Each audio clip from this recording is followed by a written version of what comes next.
નમસ્કાર, આપ જોઈ રહ્યા છો ન્યૂઝ 18 ગુજરાતીના તમામ મહત્વપૂર્ણ સમાચારની સાથે હું છું લુપના। હજુ આજે પણ ભીષણ ગરમી સહન કરવી પડશે। ગરમીને લઈને હવામાન વિભાગની આગાહી। આજે સૌરાષ્ટ્ર કચ્છમાં હીટવેવની આગાહી કરવામાં આવી છે। આવતીકાલથી ગરમીથી આંશિક રાહત મળશે તો પશ્ચિમ ઉત્તર પશ્ચિમના પવન ફૂંકાયા। પવનની દિશા બદલાતા અને વેસ્ટર્ન ડિસ્ટર્બન્સના કારણે તાપમાન ઘટશે। આવતીકાલથી ધીમે ધીમે 2 થી 4 ડિગ્રી તાપમાન ઘટી જશે।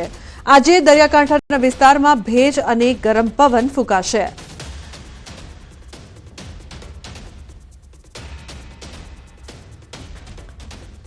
पॉडकास्ट पहले मैं जो 24 घंटे में रियलाइज वेदर है उसके बारे में बताता हूँ। जो कच्छ में और सौराष्ट्र में आइसोलेटेड पॉकेट्स में तीव्र उष्ण लहर आई है और सौराष्ट्र कच्छ है जो और कुछ स्थानों पर उष्ण लहर आई है। गुजरात रीजन में भी इक्का दुक्का पॉकेट्स में उष्ण लहर की स्थिति रही है। जो हमने फोरकास्ट दिया है आज की कंडीशंस के अकॉर्डिंग, आज भी आइसोलेटेड पॉकेट्स में सौराष्ट्र कच्छ में ऑरेंज अलर्ट के साथ हमने हीट वेव दिया है, जिसमें कच्छ, पोरबंदर और मोरबी है। और गुजरात रीजन में 2 डिस्ट्रिक्ट्स में दिया है, साबरकांठा और बनासकांठा। और आज जहाँ तक मैं अधिकतम तापमान का सवाल है, 2 से 4 डिग्री की गिरावट अगले 3 दिनों में रहेगी। उसके बाद फिर उत्तरोत्तर वृद्धि होगी 2 से 3 डिग्री की मैक्सिमम टेम्परेचर्स में। ભૂલ ન કરતા ગરમી હજુ પીછો નહીં છોડે। 24 કલાક બાદ ગરમીમાં રાહત તો મળશે, પરંતુ ફરી આવી શકે છે આકરી ગરમીનો રાઉન્ડ। ભારતીય હવામાન વિભાગની મોટી આગાહી। 14 થી 15 એપ્રિલથી ફરી ગરમીનો રાઉન્ડ। વેસ્ટર્ન ડિસ્ટર્બન્સ નીકળી જતા ફરી ગરમીનો મારો। પશ્ચિમ રાજસ્થાન સહિતના ભાગો ફરી તપશે। हमारा यही था कि जो हीट वेव है मेजरली आज तक ही रहने का अनुमान है नॉर्थ वेस्ट इंडिया में। अगर आप गुजरात की बात करें या मध्य प्रदेश की करें, वहां आने वाले 2 दिनों में मेजरली रहेगी। अगर आप गुजरात स्टेट की बात करें, वे काफी दिनों से हमारा रेड अलर्ट चल रहा था, वो आज हमने ऑरेंज अलर्ट किया है। और कल वहां पे कहीं ना कहीं एक आधा स्टेशन हो सकता है कि हीट वेव की ग्रिप में आ जाए। उसके बाद वहां भी टेम्परेचर्स में सिग्निफिकेंट इंप्रूवमेंट होने का अनुमान है। उसके बाद हमारा यह है कि एक fresh spell of heat wave, जैसे WD निकलेगा 3-4 दिन टेम्परेचर गिरेंगे, एक fresh spell of heat wave फिर दोबारा से आ सकता है। 14 ऑनवर्ड्स 14-15 को वेस्ट राजस्थान में हीट वेव कहीं ना कहीं आइसोलेटेड पॉकेट्स में हो सकता है और पंजाब हरियाणा में भी आइसोलेटेड पॉकेट्स में हीट वेव रहने का अनुमान है। તો અમદાવાદના નિકોલ વિસ્તારમાં ભર ઉનાળે ચોમાસા જેવા દ્રશ્યો સર્જાયા છે। ગટરના પાણી બેક મારતા રસ્તા પર ફરી વળ્યું છે પાણી। અમર જવાન ચોક પર પાણી ભરાયું છે। ગટર પાણી ફરી વળતા રાહદારીઓને મુશ્કેલી થઈ રહી છે। ભર ઉનાળે ચોમાસા જેવો માહોલ સર્જાયો છે, જેના કારણે લોકોને હાલાકીનો સામનો કરવો પડી રહ્યો છે। તો તંત્રના પાપે રાહદારીઓને મુશ્કેલી જોવા મળી રહી છે।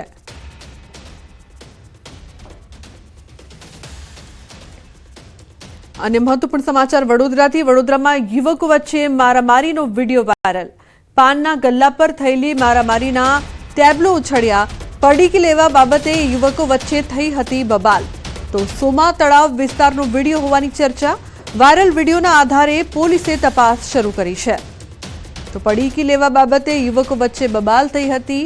જે વિડીયો સામે આવ્યો છે તેના આધારે પોલીસ દ્વારા તપાસ કરવામાં આવી રહી છે। તો જે પ્રકારના દ્રશ્યો યુવકો વચ્ચે મારામારી થતી જોવા મળી રહી છે। સામાન્ય બાબતમાં જે પ્રકારથી મારામારી જોવા મળી। સંવાદદાતા હાર્દિક જોડાયા છે ફોન લાઈન પર વધુ માહિતી આપવા માટે। હાર્દિક, મારામારીના જે દ્રશ્યો સામે આવી રહ્યા છે, શું હતી સમગ્ર ઘટના? બિલકુલ, જો વડોદરા શહેરની વાત કરીએ તો આ શહેરને કોઈની નજર લાગી ગઈ હોય તેમ લાગી રહ્યું છે। રોજે રોજ અકસ્માતની ઘટનાઓ, મારામારીની ઘટનાઓ, લુકા તત્વો બેફામ થતા હોય ત્યાં પ્રકારના દ્રશ્યો જે છે તે સામે આવી રહ્યા છે। આ સોમા તળાવના દ્રશ્યો ખૂબ જ સામાન્ય બાબત હતી। એ પાનના ગલ્લા પર જે 2 યુવકોના ટોળા છે તે ભેગા થયા હતા અને પડીકી લેવા બાબતે તકરાર થઈ હતી, પરંતુ સામાન્ય તકરારે કેટલું મોટું સ્વરૂપ લઈ લીધું આ દ્રશ્યો પર જોઈ શકાય છે। યુવાનો એકબીજાને છૂટા ટેબલ મારી રહ્યા છે, તો કેટલાક યુવાનો એકબીજાને પછાડીને મારી રહ્યા છે। હવે આ જાહેર રોડ પર એક દુકાનની બહાર આ પ્રકારના દ્રશ્યો સર્જાવા એટલે એક વખત સ્વાભાવિક છે અને એ વાત સાબિત પણ થાય છે કે કાયદો વ્યવસ્થાની કોઈ જાતની જે તકેદારી રાખવી જોઈએ વડોદરા શહેર પોલીસે તેવી તકેદારી રાખવામાં આવતી નથી। એના કારણે લોકોને છૂટો દોર મળી જાય છે, લોકોની હિંમત ખુલી જાય છે અને એના કારણે લોકો જે છે તે જાહેરમાં આ રીતે મારામારી કરતા હોય છે। હવે વિડીયો જે છે સોશિયલ મીડિયામાં ખૂબ જ ઝડપથી વાયરલ થઈ રહ્યો છે, ત્યારે વિડીયો ફરતો ફરતો પોલીસ પાસે પહોંચ્યો છે, ત્યારે પોલીસે આ જે અજાણ્યા યુવકો છે તેમના વિરુદ્ધ ગુનો દાખલ કર્યો છે અને વિડીયોના આધારે તેમની શોધખોળ જે છે તે શરૂ કરી છે। બિલકુલ આભાર સમગ્ર માહિતી બદલ। તો પોલીસ છે વિડીયોના આધારે તપાસ કરી રહી છે। તો પાટણના ગાંધી આશ્રમમાં મારામારી, ચાણસ્માના ઝીલિયા ગામે મારામારીની ઘટના। પરિવારના 3 લોકોએ તલવારથી હુમલો કર્યો। ઝીલિયા ગાંધી આશ્રમના કર્મચારીઓને માર માર્યો। પદ્મશ્રી માલજી દેસાઈ તેમજ તેમના પુત્રને આપી ધમકી, જાનથી મારી નાખવાની ધમકી આપી। ગેરકાયદેસર રીતે સંસ્થામાં પ્રવેશ કરીને ગુનો આચર્યો। સંસ્થામાં નોકરી કરનાર ક્લાર્કે અન્ય 2 શખ્સો સાથે મળીને મારામારી કરી। પોલીસે ગણતરીના કલાકોમાં હુમલો કરનાર 3ને ઝડપી પાડ્યા। તો ઝીલિયા ખાતે આશ્રમમાં હુમલો કરનાર કનુભાઈ દેસાઈ, પ્રવીણ દેસાઈ અને દશરથ દેસાઈની પોલીસે પૂછપરછ શરૂ કરી છે।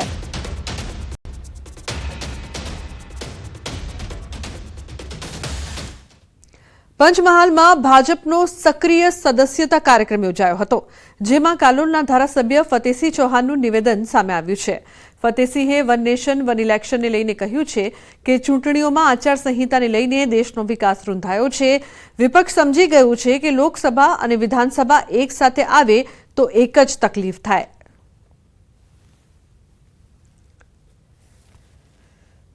ધારાસભ્યની ચૂંટણી 3 મહિના આચારસંહિતા લાગે, 3 મહિના અધિકારીઓ આપણું સાંભળે નહીં અને વર્ષમાં 12 મહિનામાંથી જિલ્લા પંચાયત, તાલુકા પંચાયત, સરપંચ આ બધી ચૂંટણીને કારણે માત્ર આપણે 7 જ મહિના કામ કરીએ, બાકીના 5 મહિના આપણે આચારસંહિતા ગુમાવી દઈએ।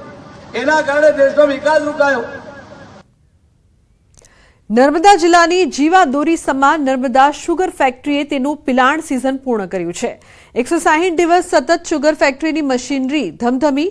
આ દરમિયાન 8.16 લાખ મેટ્રિક ટન શેરડીનું પિલાણ કરાયું છે। આશરે 8 લાખ ક્વિન્ટલ ખાંડનું ઉત્પાદન કર્યું છે। નર્મદા શુગર ફેક્ટરીનો વહીવટ કરતા ઘનશ્યામ પટેલ, એમડી નરેન્દ્ર પટેલ અને તેમની ટીમ દ્વારા સારી અને ગુણવત્તાયુક્ત ખાંડનું ઉત્પાદન સરળ અને કરકસરયુક્ત કરાયું છે। તેઓ છેલ્લા 30 વર્ષથી નર્મદા શુગર ફેક્ટરીનો વહીવટ કરે છે। આ 30 વર્ષના શાસનમાં કુલ 24 એવોર્ડ અત્યાર સુધીમાં મળી ચૂક્યા છે। સાથે જ આ વર્ષે રાજ્યમાં ખેડૂતોને સારો ભાવ આપવાનો પ્રયાસ કર્યો છે।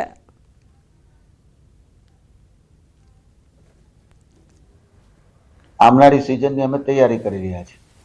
આવનારી સિઝન માટે 18,000 એકરનું વાવેતર થયું છે અને અંદાજિત આવતા વર્ષે પણ 8 લાખ મેટ્રિક ટન શેરડી આપણી ફેક્ટરીમાં પીલાય એ પ્રકારના પ્રયત્નો અમે કરી રહ્યા છીએ। સાથે સાથે ઇથેનોલનું પણ ઉત્પાદન આ વર્ષે ખૂબ સારું થયું, ભાવ પણ સારો મળ્યો, પરિણામે અમે ખેડૂતોને ખૂબ સારો ભાવ આપી શક્યા છીએ। अन्य महत्वपूर्ण समाचार सूरतथी। सूरतમાં હીરા કંપની સામે વેપારીઓના ચાલતા ધરણા અંગે સારા સમાચાર મળ્યા છે। ધારાસભ્યો સાથે કંપની માલિક કેપી સંઘવી સાથે બેઠક બાદ વેપારીઓ અને પરિવારજનોએ ધરણા સમેટ્યા છે અને સારા સમાચારની આશા રાખી છે।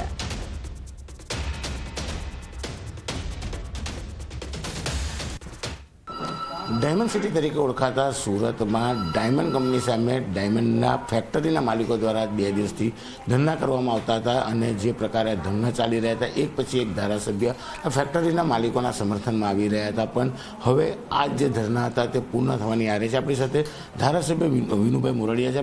કંપનીના માલિક જે મેન છે કીર્તિભાઈ શાહ, એમની સાથે પણ મળવું જોઈએ। એમની પણ શું તકલીફ છે, એણે શું થયું છે, કારણ કે એમણે ધિરાણ કર્યું છે તો કંઈક ને કંઈક એના કારણો હશે।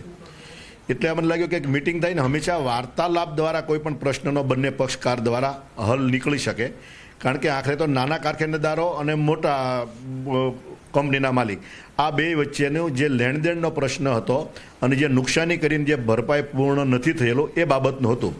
તો ચર્ચા દ્વારા આનો નિકાલ આવે એ માટે અમે કીર્તિભાઈને વાત કરી કે આપણે મળીએ। એમણે હકારાત્મક જવાબ આપ્યો કે આપણે બેસીએ, કોઈ વાંધો નહીં। એટલે અમે મિટિંગ કરી એમની ઓફિસમાં, કંપનીમાં। હકારાત્મક એવો જવાબ આપ્યો કે અમે વિચારશું। અમારી મેન વાત એ હતી કે જે બહેનો છે કે અમુક બાળકો કે પરિવાર રજળી ન પડે, જેની પાસે કાંઈ નથી અને કોઈની પાસે હોય તો એને દેવું પડે, એ અમારી ઈચ્છા હતી કે એને દેવું પડે। તો વ્યાજબી છે, કોઈ પણ માણસ દેન કોઈ રાખીને કોઈનું ન દે નહીં ચાલે। તો એમણે કીધું કે અમે જોઈશું, આમાં અમે જોઈ લઈ ક્યાં કોનું અમારું શું છે, કારણ કે એમને એકાઉન્ટ પાસે બધી માહિતી હોય. એટલે એમણે પ્રત્યુત્તર અમને પોઝિટિવ આપ્યો કે એવું અમે કાંઈ નહીં કરીએ કે જેથી કરીને કોઈ પરિવાર રજવડે. અમે પણ એ ભાવના સાથે જોડાયેલા છીએ અને એમણે સકારાત્મક પ્રતિભાવ આપ્યો છે કે કાંઈ અમે આના માટે પોઝિટિવ વિચારશું. આજે કોઈ સમય કે કોઈ ફિક્સ આટલી વસ્તુ એવું કોઈ ચર્ચા નથી થઈ, પણ અમને સમય આપો, અમે આના માટે કંઈક પોઝિટિવ વિચારશું. પણ એ લોકોએ એટલું એવું વિચાર્યું કે ભાઈ અમે તો અત્યારે અમે ઊભા થઈ જાય છીએ, હવે જોઈએ આગળ. હું આશાવાદી છું કે આનો સુખદ અંત આવે અને મેક્સિમમ અંત આવે એવી અમે અપેક્ષા રાખીને જરૂર પડે તો ફરીવાર પણ કોઈ વાર ચર્ચા કરશું. હજી બિલકુલ આ હતા ધારાસભ્ય વિનુભાઈ મોરડિયા. ખાસ કરીને વિનુભાઈ મોરડિયા સાથે અન્ય 3 ધારાસભ્ય કુમારભાઈ કાનાણી હોય, કાંતિ બલર હોય કે પછી પ્રવીણભાઈ ગોગારીયા, તમામ લોકો ભેગા થઈ કંપનીના માલિકને મળ્યા હતા અને કંપનીના માલિક અને કારખાનદારો વચ્ચે જે મતભેદ ચાલતો હતો તેનો સુખદ અંત આવે તેવો પ્રયાસ કરવામાં આવ્યો છે. કેમેરામેન જીગર ગૂગલ સાથે કીર્તિશ પટેલ, ન્યૂઝ 18 ગુજરાતી, સુરત. અન્ય મહત્વપૂર્ણ સમાચાર. વાપીથી સેલવાસમાં ગેસ લાઇનમાં ભંગાણની ઘટના. ભંગાણ સર્જાતા લાઇનમાંથી ગેસ લીકેજ થયો. ગેસ લીકેજ થતા અફરાતફરી મચી છે. સેલવાસના આમલી વિસ્તારમાં રસ્તાના નવીનીકરણનું કામ ચાલી રહ્યું છે. આ દરમિયાન જેસીબીથી થઈ રહેલા ખોદકામ વખતે નીચેથી પસાર થતી ગેસ લાઇનમાં ભંગાણ સર્જાયું હતું. આથી પાઇપલાઇનમાંથી સુસવાટા કરતી ગેસની છોડો ઉડી હતી. આ ગેસના સુસવાટાના કારણે આસપાસના વિસ્તારમાં દોડધામ મચી ગઈ હતી. જો કે ઘટનાની જાણ થતાં જ સંબંધિત વિભાગની ટીમ તાત્કાલિક સ્થળ પર પહોંચી હતી અને ભારે જહેમત બાદ પાઇપલાઇનમાંથી થતા ગેસ લીકેજ બંધ કર્યો હતો અને લાઇન રિપેર કરી હતી. તો ગેસ લીકેજ થતા અફરાતફરીનો માહોલ જોવા મળ્યો. લોકોમાં નાસભાગ મચી ગઈ હતી. દહેશતનો માહોલ જોવા મળી રહ્યો છે. તો ભંગાણ સર્જાતા લાઇનમાં ગેસ લીકેજ થયો હતો. ઉલ્લેખનીય છે કે ભારે જહેમત બાદ જે ટીમ છે તે પહોંચી પાઇપલાઇનમાંથી થતા ગેસ લીકેજને બંધ કરવામાં આવ્યો. ભરત જોડાયા છે વધુ માહિતી આપવા માટે. ભરત, શું વધુ અપડેટ છે સમગ્ર મામલે? સંપ્રદેશ દાદરાનગર હવેલીના સેલવાસ નજીકની આ ઘટના છે, જ્યાં આગળ રોડના વાઇડનિંગનું કામ ચાલી રહ્યું હતું. આ દરમિયાન જેસીબીથી થતા કામના વખતે જ નીચેથી પસાર થતી ગેસની પાઇપલાઇનમાં લીકેજ થયું હતું. એને કારણે સુસવાટા સાથે છે ગેસ લીકેજ શરૂ થયો હતો. આને કારણે આસપાસના વિસ્તારમાં દોડધામ મચી ગઈ હતી. જોકે સદનસીબે ગેસ લીકેજ થવા છતાં આગ નહીં લાગતા છે લોકોએ થોડો આસ્કરો અનુભવ્યો હતો અને બનાવની જાણ થતાં જ તાત્કાલિક સંબંધિત વિભાગની ટીમ સ્થળ પર પહોંચી હતી અને ગેસ પુરવઠો બંધ કરી અને જે પાઇપલાઇનમાં લીકેજ થયું હતું તેને રિપેરિંગ તેનું ભારે જહેમત બાદ રિપેરિંગ કર્યું હતું. આ ઘટનામાં કોઈ ઈજા કે જાનહાની થઈ ન હતી. બિલકુલ ભરત, આભાર આ સમગ્ર માહિતી બદલ. અત્યારે માછીમારો કપરા સમયમાંથી પસાર થઈ રહ્યા છે. તેની પાછળનું કારણ છે આધુનિક લાઇટ ફિશિંગ અને લાઇન ફિશિંગ. આ પ્રકારના ફિશિંગમાં મોટા મોટા વિદેશી હાર્બરો, નાનામાં નાની માછલી કે જે હજુ વિકાસ પણ ન પામી હોય તેને પકડી લેવાય છે, જેના કારણે સ્થાનિક માછીમારોને ભારે મહેનત બાદ પણ દરિયામાંથી માછલીઓ મળતી નથી. માછલીઓ મોટી થાય તે પહેલા જ તેને પકડી લેવાય છે. હાલ માછીમારોની સિઝન પૂર્ણ થવામાં 2 મહિના બાકી છે, છતાં વેરાવળ બંદર પર ઢગલાબંધ બોટો કિનારા પર ખડકાયેલી જોવા મળી રહી છે.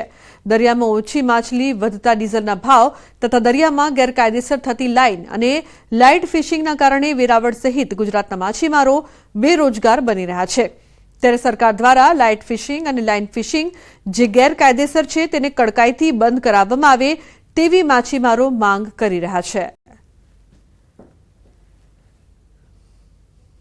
વર્ષનો ડીઝલનો ભાવ વધુ ને વધુ રહ્યો.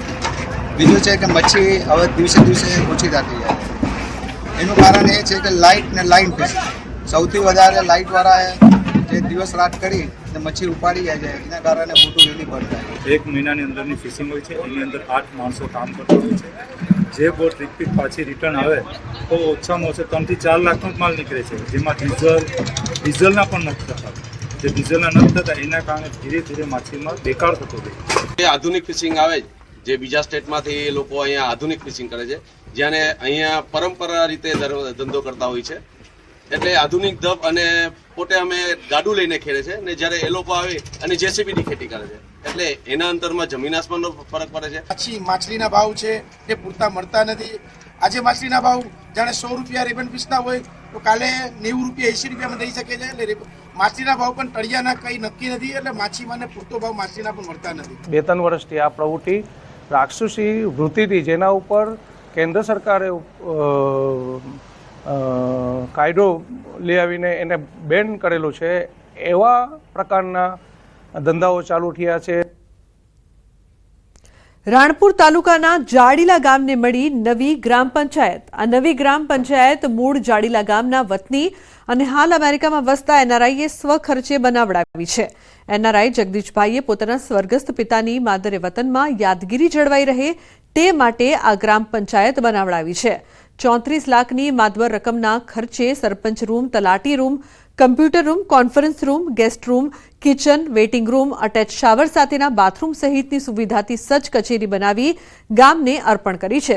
સાથે જ તેમના પિતાના સ્ટેચ્યુનું પણ અનાવરણ કરાયું છે, જેમાં મોટી સંખ્યામાં ગ્રામજનો ઉપસ્થિત રહ્યા હતા. મારા ફાધરના અવસાન બાદ મને એવું થયું કે મારે જાડેલા ગામ માટે કંઈક એમની યાદગીરી સતત જળવાઈ રહે એવું કંઈક કાર્ય કરવું જોઈએ. જે હિસાબે મને એવો વિચાર આવ્યો કે જાડેલા ગામ માટે એક સારી ગ્રામ પંચાયત ઓફિસ બનાવીએ, જેથી કરીને દરેક નાગરિકને ઉપયોગ થઈ શકે એવી ઓફિસ હોય તો વધારે સગવડતા રહે. ગ્રામ પંચાયતમાં કુલ દરેક વિભાગ માટે અલગ અલગ room with attach bathroom, shower, kitchen, guest room, conference room, દરેક વિભાગને કોઈ પણ તકલીફ ન પડે, કોઈ બહારથી મહેમાન આવ્યા હોય તો એમને પણ તકલીફ ન પડે એ રીતની બધી ફૂલ વ્યવસ્થા કરવામાં આવેલી છે. ભગવાન માધવરાયજીના વિવાહ મહોત્સવને લઈને સમગ્ર માધવપુર માધવમય બન્યું છે. આ વિવાહ મહોત્સવમાં મોટી સંખ્યામાં શ્રદ્ધાળુઓ ઉમટી પડ્યા તો માધવરાયજી જાનમાં જોડાયેલ જાનૈયાઓમાં હર્ષોલ્લાસ જોવા મળ્યો. રથમાં બિરાજમાન થઈ માધવરાય જાન લઈ નીકળ્યા હતા. રથમાં બિરાજમાન માધવરાય વિવાહ સ્થળે પહોંચ્યા ત્યારે પોલીસ દ્વારા ગાર્ડ ઓફ ઓનર આપીને સન્માન કરવામાં આવ્યું હતું. દર વર્ષની જેમ આ વર્ષે પણ માધવપુરમાં ભક્તોનું ઘોડાપુર ઉમટ્યું છે. ભગવાનની જાનમાં જોડાયેલ નાના મોટા સૌ કોઈમાં અનેરો હરખ જોવા મળ્યો છે. 5 દિવસનો લગ્ન મહોત્સવ એકદમ ઉજવાણો. એટલે ઋષિઓએ કીધું કે અમારે આ સ્થાનને છોડવું નથી, અમને બહુ પસંદ છે. એટલે ભગવાને એમ કીધું કે તમે મનુષ્ય દેહમાં નહીં રહી શકો, વૃક્ષ બની જાઓ. આજે મધુવનના વનમાં જેટલા પણ રાયણના વૃક્ષો છે એ ઋષિઓના રૂપ છે, આંબલીઓ ઋષિ પત્નીઓ છે. 5200 વર્ષ પૂર્વે ભગવાનના લગ્ન થયેલા એની સાક્ષી પૂરતા એ વૃક્ષો આજે પણ ત્યાં અડીખમ ઉભેલા છે. અહીંયાનું જે આ અલૌકિક અદ્ભુત ઠાકોરજીના વિવાહનો ઉત્સવ છે એમાં બધા જ લોકો ઓતપ્રોત થઈને આપણે તો કરીએ છીએ, પણ બીજા બધા બી બહારના આટલા બધા આવીને આટલું બધું ડેવલપ થયું. ગુજરાત ગવર્મેન્ટે બી સારું એવું ડેવલપ કર્યું છે. અહીંયા અમે ખાસ ભગવાનના લગ્ન માટે જ આવ્યા છીએ અને આપણા દીકરાના લગ્ન હોય તો આનંદ હોય જ, પણ ઠાકોરજી આ 14 ભુવનના નાથના લગ્નમાં તો અનેરો જ આનંદ હોય. અને કોઈ પણ આમંત્રણ વગર આટલા લોકો અહીં મેદનીમાં આવી જાય લાખોની સંખ્યામાં આમંત્રણ વગર, એ જ એક મોટું છે. એટલે ભગવાનના લગ્ન તો એકદમ ધામધૂમથી બધા ઉજવે છે, આખું ગામ, આજુબાજુના ગામ અને ક્યાં ક્યાંથી લોકો આવે છે. એટલે ભગવાનના લગ્નનો આનંદ, અને અમે જાનૈયા છીએ તો અમને તો અતિશય આનંદ છે ભગવાનના મેરેજનો. દ્વારકા ખાતે ભગવાન દ્વારકાધીશજી તથા રૂક્ષ્મણીજીનો લગ્નોત્સવ ધામધૂમપૂર્વક ઉજવાયો. યાત્રાધામ દ્વારકા ખાતે ભગવાન દ્વારકાધીશજી તથા રૂક્ષ્મણીજીનો લગ્નોત્સવ ધામધૂમપૂર્વક ઉજવાયો. વિવાહ મહોત્સવના પ્રથમ દિવસે સંગીત સંધ્યા યોજાઈ હતી, તો બીજા દિવસે સવારે રૂક્ષ્મણીજી મંદિર ખાતે ગણેશજીની સ્થાપના બાદ ગ્રહશાંતિ અગિયારીની વિધિ બાદ રૂક્ષ્મણીજી માતાજીની આરતી કરવામાં આવી હતી, જેમાં 56 ભોગનો ભવ્ય મનોરથ યોજવામાં આવ્યો. દ્વારકાધીશ જગત મંદિરથી દ્વારકાધીશ તથા રૂક્ષ્મણીજીના વામન સ્વરૂપનો ભરઘોડો રાજસવારી સાથે વાજતે ગાજતે નીકળી શહેરના વિવિધ માર્ગે ફર્યો. જગત મંદિરથી 3 કિલોમીટર દૂર આવેલા ભગવાનના મુખ્ય પટરાણે રૂક્ષ્મણી માતાજીના મંદિરના પટાંગણમાં સાંજે ભગવાન દ્વારકાધીશ તથા રૂક્ષ્મણીજીના લગ્નોત્સવ ધામધૂમપૂર્વક ઉજવણી કરવામાં આવી. તો ભગવાનના લગ્નોત્સવમાં સામેલ થવાનો લહાવો લેવા સ્થાનિકો તથા બહારથી ભાવિકો મોટી સંખ્યામાં ઉમટ્યા હતા. ભગવાન દ્વારકાધીશજી અને રૂક્ષ્મણીજીના લગ્ન વિધિથી વાતાવરણ ભક્તિમય અને દિવ્ય બની ગયું હતું. લગ્ન વિધિ બાદ મહાપ્રસાદનો કાર્યક્રમ રખાયો હતો. સમાચારનો પ્રવાહ યથાવત રહેશે. હાલ રોકેશ્વિક બ્રેક માટે આપ જોતા રહો ન્યૂઝ 18 ગુજરાતી.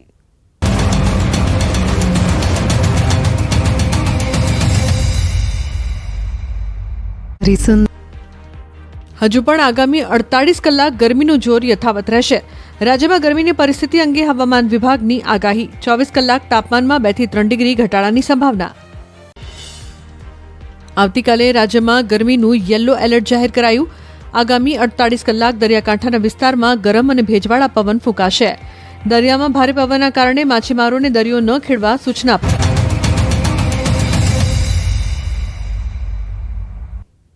Welcome back. સમાચારમાં આગળ વાત કરીએ તો થાઇલેન્ડ અને મ્યાનમારમાં આવેલા વિનાશક ભૂકંપ બાદના દ્રશ્યોએ વિશ્વભરને ચોંકાવી દીધું. આ ભૂકંપની અસર મોરબી સિરામિક ઉદ્યોગ પર પણ પડી છે. આ બંને દેશોમાં મોરબી સિરામિક ઉદ્યોગ દર મહિને 25 થી 30 કરોડ રૂપિયાનો વેપાર કરતો હતો, પરંતુ કુદરતી આફતને પગલે આ વેપાર ઠપ થઈ ચૂક્યો છે. ત્યારે સિરામિક પ્રોડક્ટ્સની માંગ વધશે, પરંતુ તકનો લાભ લઈ વધુ કમાઈ લેવાને બદલે સિરામિક ઉદ્યોગ મદદરૂપ થવા વિચારણા કરી રહ્યું છે. બંને દેશોને કઈ રીતે મદદરૂપ થઈ શકાય તે માટે સિરામિક ઉદ્યોગકારો ચર્ચા વિચારણા કરીને આગામી સમયમાં જાહેરાત કરશે.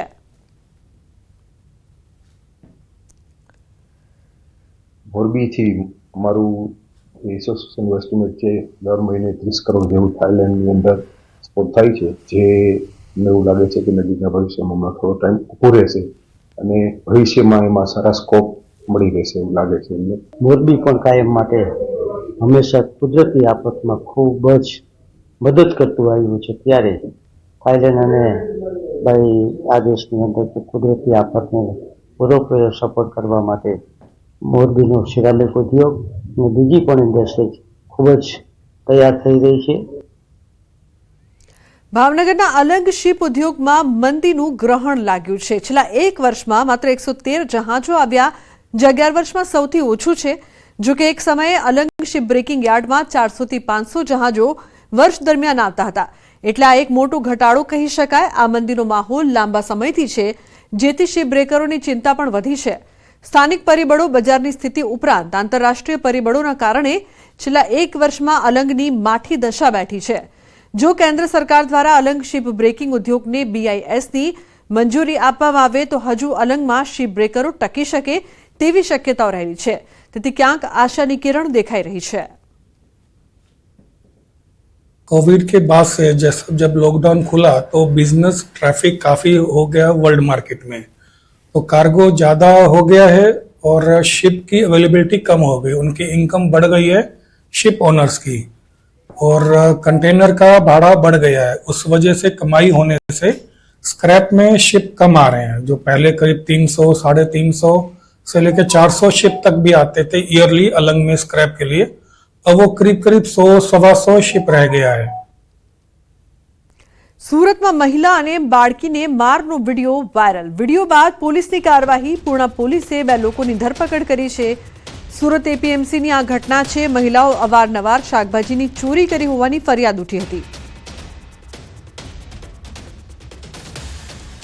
તો પૂર્ણા પોલીસે 2 લોકોની ધરપકડ કરી છે. દ્રશ્યો સામે આવ્યા હતા, જેમાં મહિલા અને બાળકીને માર મારતા દ્રશ્યો જોવા મળ્યા હતા. તો આ વિડીયો વાયરલ થયા બાદ પોલીસ દ્વારા કાર્યવાહી કરવામાં આવી છે. સાથે જ જેણે માર માર્યો હતો તે 2 લોકોની ધરપકડ પણ કરવામાં આવી છે. તો પૂર્ણા પોલીસે 2 લોકોની ધરપકડ કરી છે. દ્રશ્યોમાં જોઈ શકાય છે કે વાયરલ વિડીયોમાં કઈ રીતે બેરહેમીપૂર્વક માર મારવામાં આવ્યો હતો.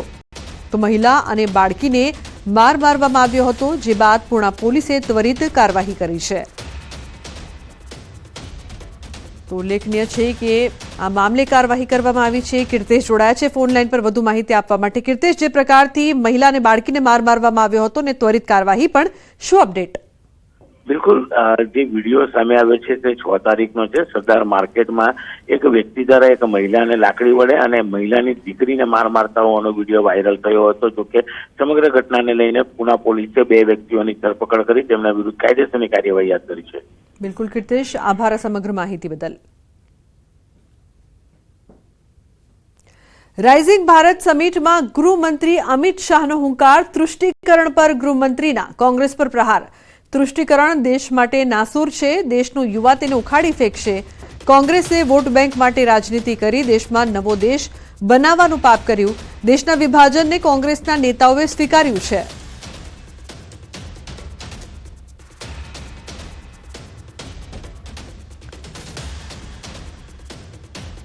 आज आपके कार्यक्रम के माध्यम से मैं देश के युवाओं को विशेषकर कहना चाहता हूं, बाकी कुछ भी सहन करना, मगर तुष्टीकरण ऐसा जहरीला नासूर है जिसको देश से हमेशा के लिए युवा पीढ़ी ने उखाड़ कर फेंक देना।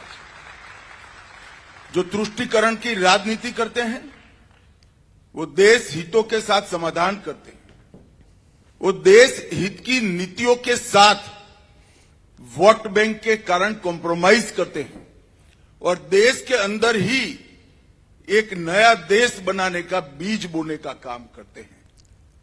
मगर मोदी जी थोड़े चिंतित दिखते हैं। मैं भी कहना चाहता हूं युवाओं को कि समय बहुत निकल गया है। मोदी जी ने ही 10 साल में इस देश को जातिवाद, परिवारवाद और तुष्टीकरण से मुक्त कराकर विकास की राजनीति की ओर ले जाने का काम किया है। हमारी युवा पीढ़ी ने इसको आगे बढ़ाना होगा। कांग्रेस पार्टी के उस वक्त के नेताओं ने विभाजन को स्वीकार किया है और ये मैं मानता हूं इससे बड़ा देश, इससे समझौता कोई हो नहीं सकता। રાઇઝિંગ ભારત સમિટમાં ગૃહમંત્રી અમિત શાહનો હુંકાર, નવા વકફ કાયદા મુદ્દે કોંગ્રેસ પર પ્રહાર, રાહુલ ગાંધી બોલવા 50%થી વધુ સમય આપ્યો, કોંગ્રેસના કોઈ નેતા ચર્ચા કરવા તૈયાર ન થયા, અમિત શાહે રાહુલ ગાંધી પર નિશાન સાધ્યું, રાહુલ ગાંધી વકફ કાયદા પર સંસદમાં ચૂપ રહ્યા, પ્રિયંકા ગાંધીએ તો મતદાન ન કર્યું, હવે કોંગ્રેસના નેતાઓ રોડ પર બૂમો પાડશે।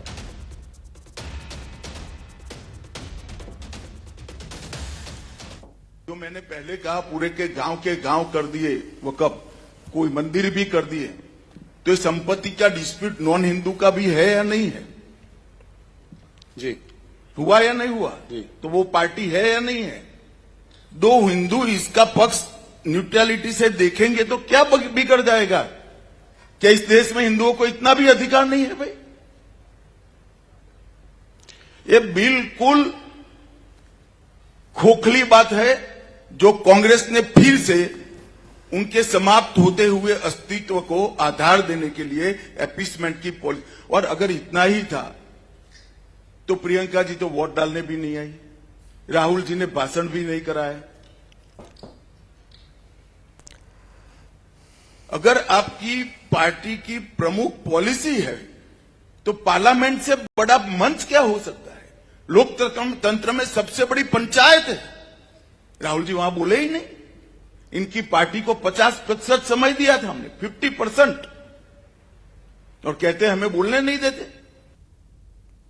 12 એપ્રિલ ચૈત્રી પૂર્ણિમાના રોજ હનુમાન જયંતિ છે। કષ્ટભંજન દેવના જન્મદિવસની ઉજવણી માટે બોટાદમાં આવેલા સુપ્રસિદ્ધ યાત્રાધામ સાળંગપુર ખાતે ભવ્યાતિભવ્ય આયોજન કરાયું છે। આ વખતે શનિવારના દિવસે હનુમાન જયંતિનો મહાસંગમ છે, જેને લઈને ઐતિહાસિક હનુમાન જન્મોત્સવ ઉજવાશે। લાખોની સંખ્યામાં ભાવિક ભક્તો સાળંગપુર ધામ આવી શકે છે, જેના માટે મંદિર પ્રશાસન દ્વારા ભક્તોની સુવિધા માટે ખાસ તૈયારીઓ પણ કરાઈ છે।